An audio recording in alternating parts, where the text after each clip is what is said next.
Assalamualaikum warahmatullahi wabarakatuh.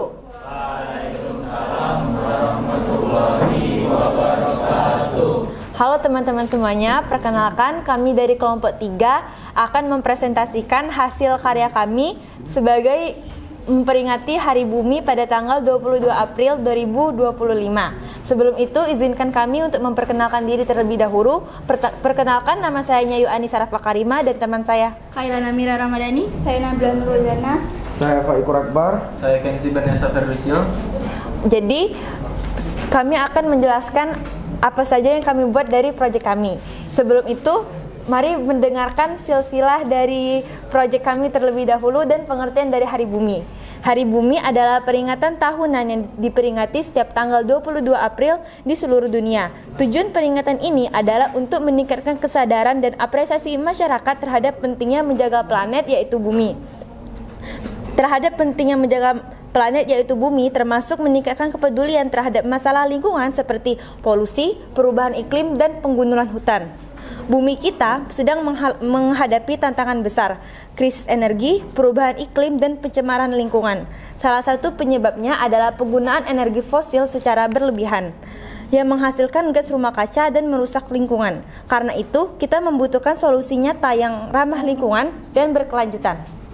Baik, sebagai generasi muda, kami percaya bahwa perubahan bisa dimulai dari lingkungan sekitar. Maka dari itu, kami membuat proyek miniatur sekolah berbasis energi terbarukan yang menghubungkan teknologi panel surya, tribun angin, dan mikrodoro sederhana. Proyek ini dirancang sebagai bentuk kampanye kesadaran sekaligus simulasi nyata bagi energi rumah lingkungan bisa diterapkan di sekolah. Melalui proyek ini, kami ingin mengajak seluruh warga sekolah dan masyarakat untuk mendukung penggunaan energi terbarukan sebagai solusi masa depan. Dimulai dari sekolah, kita bisa menunjukkan bahwa energi bersih bukan sekedar wacana, tapi bisa menjadi aksi nyata. Nah, jadi kami akan menjelaskan apa aja yang bisa dimanfaatkan dari untuk energi dari proyek yang kami buat. Yang pertama itu ada panel surya yang di atas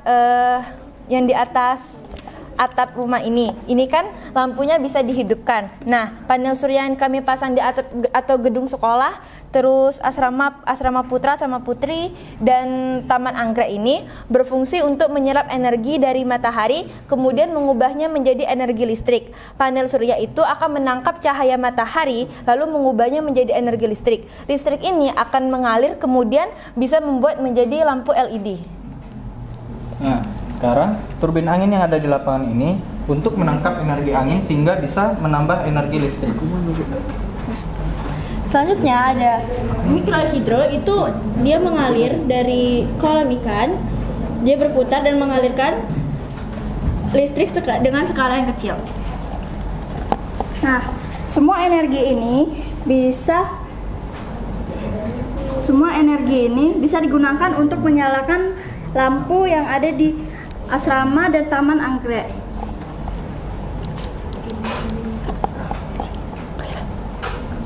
Melalui proyek ini kami menyadari bahwa solusi untuk menyelamatkan bumi tidak harus dengan gerakan yang hal besar.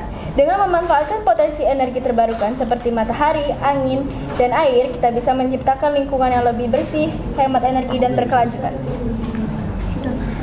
Proyek miniatur sekolah berbasis energi terbarukan ini kami hadirkan sebagai simbol harapan dan aksi nyata kami kepercayaan langkah kecil yang dilakukan dengan konsisten akan membawa dampak besar di masa depan. Energi terbarukan pilihan bijak untuk menjadi bumi yang cemerlang. Mari kita rawat alam kita dengan langkah kecil namun berdampak besar. Selamat Hari Bumi untuk masa depan yang lebih hijau dan berkelanjutan.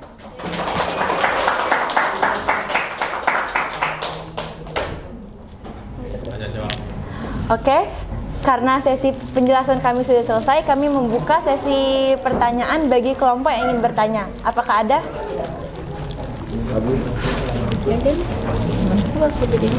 Silakan partisipasinya ya. Pelaksana ini energi baru terbarukan ini. Apa ini, Cak? Tuan Sindro. Jangan dikritisi. Terima kasih.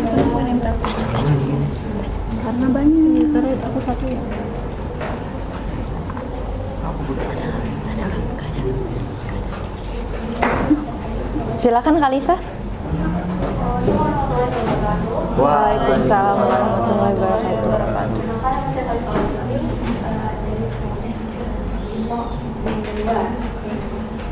Ya, izin bertanya. Jadi kan tadi kalian ada panel surya untuk membuat energi listriknya. Nah, apa sih yang bisa nyambungin panel surya ini ke perumahan, daerah perumahannya atau gedung-gedungnya? Ya, jadi kayak apa yang menghubungin sehingga itu tuh bisa jadi energi listrik? Oke, terima kasih. Aski?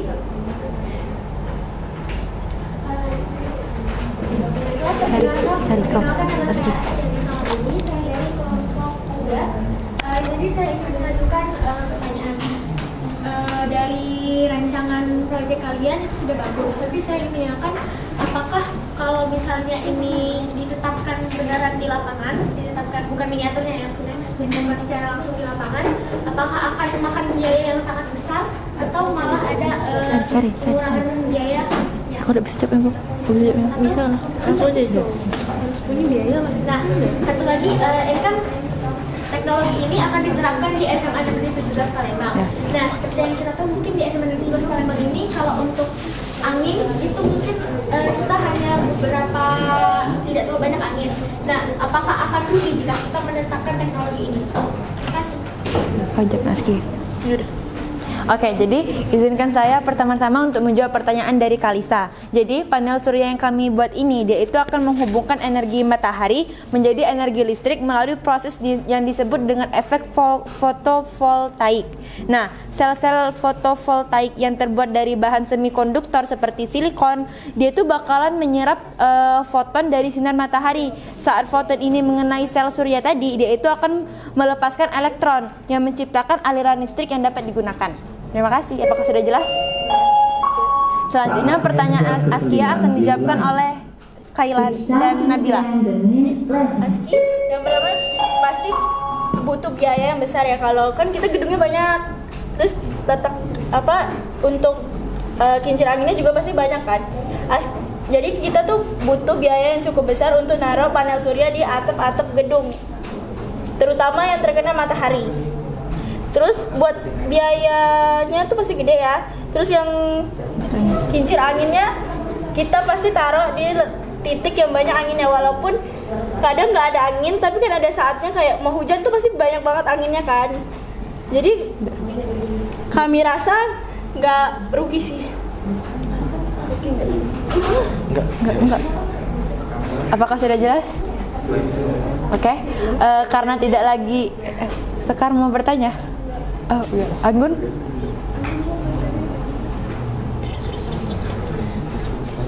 Dapat. Bisa aja.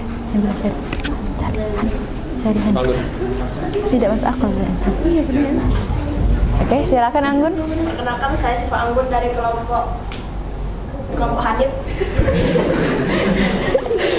Jadi saya ingin bertanya, kan itu pakai turbin. Kalau misalkan diletakkan di SMA Negeri 17 Palembang, di mana kira-kira turbinnya bisa diletakkan? Siapa jawab? Lapangan. Ya, lapangan. Bisa. Selain di SMA 17 juga di mana kata Hanif? Tentang SMA 17. Jawab ya. Gue. Oke, jadi pertanyaan dari Anggun dan juga Hanif bakal kami jawab bersama.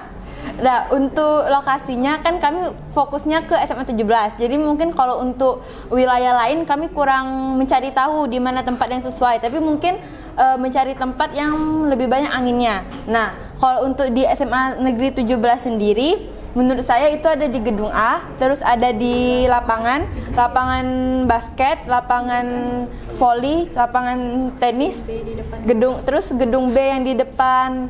Yang apa sih? Pagar. Ya, tempat pintu masuk itu. Iya, tempat pintu masuk itu. Terus di mana? Di gedung D juga bisa di lapangan apel. Iya, di lapangan apel. Samping-sampingnya. Iya. Boleh? Kan kalau misalnya kalian mau buat turbin itu butuh lapangan luas gitu ya. Nah, kalau di sekitaran Jubel ini kan banyak pohon-pohon gitu, dan juga ada kejadian kan pohon tumbang gitu. Iya. Nah, takutnya nanti pohon-pohon yang tumbang itu malah ganggu cara turbin itu bekerja. Nah, jadi kira-kira tuh yang mana posisi yang lebih pas gitu, yang lapangan terbuka atau benar-benar nggak ada pohonnya? Nah, menurut saya kan pohon yang tumbang itu biasanya kan disebabkan sama angin sama hujan kan. Nah, angin itu tuh yang kencang itu tuh bakalan membuat pohon tadi tumbang. Nah, jadi menurut saya tempat yang seharusnya bisa dimanfaatkan sebagai turbin tadi itu yang ada pohon itu tuh bisa ditumbangkan dulu. Jadi pohonnya itu tuh bisa ditanam di tempat yang mungkin lebih yang lebih cocok gitu pokoknya. Nah gitu, jadi tempat-tempat yang mungkin tadi tuh bisa menjadi tempat untuk adanya turbin ini, itu yang ada pohon tadi tuh bisa ditumbang. Tapi kita bisa menanam lagi pohonnya di tempat yang sekiranya itu tuh membutuhkan pohon agar nggak ngehilangi keaslian dari SMA 17 Palembang. Sama-sama. Apakah ada lagi ingin bertanya? Baiklah, karena tidak ada, kami tutup presentasi dari kami. Kami akhiri. Wassalamualaikum warahmatullahi wabarakatuh. Waalaikumsalam warahmatullahi wabarakatuh.